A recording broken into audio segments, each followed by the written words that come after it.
Greetings. Happy Saturday. It's Attorney TMG. I wanted to continue our conversation. We're talking about how women lose custody of their children, and we've discussed denying the father visitation. We've also discussed moving to multiple residences, especially if those residences are in different school districts. Those are some of the ways that I've seen ladies lose custody of their children in court. I wanted to follow up on that. A lot of you are asking some really good questions, and I'm trying to get to all of them. I am still a practicing attorney, and January is absolutely my busiest month. So I'm really trying to answer your questions. You all bring up a lot of good points. Now, I wanted to talk a little bit more about the instability piece. Now, with respect to the instability of others who lose custody, we talked about those who move from place to place, but there's also some instability as it relates to your employment. Mothers who are single are expected to work. And so if mom is working as a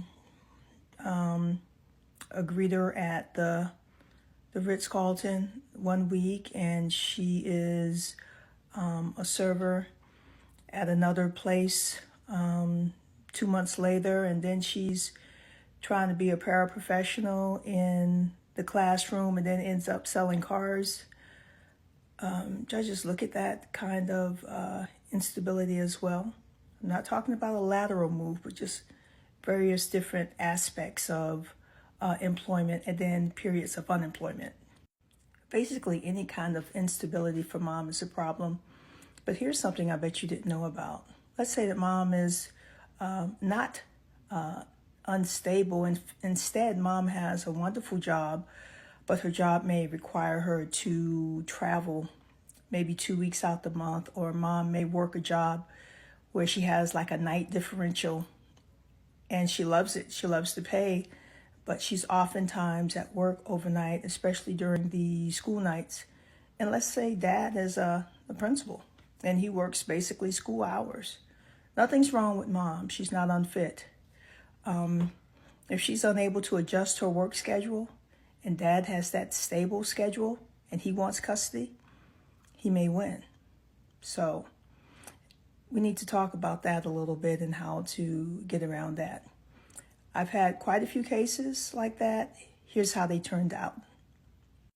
In one such case, mom was unable to change her work schedule, and she fought pretty hard, but dad was able to get custody. In that particular case, that was a case where mom worked and was out of town for 2 weeks at a time. In another case, dad ended up with a joint physical custody because he had more of a regular work hour schedule. He ended up getting a couple of overnights during the week, and mom scheduled her, I believe she worked at night, scheduled her nights when the child was with dad. And in another case, mom just voluntarily said, okay, dad, you have the kids. I'm going to maintain my career. So that's another situation that happens sometimes when dad seeks custody. Like I said in the very first video, mom doesn't have to be unfit for dad to get custody.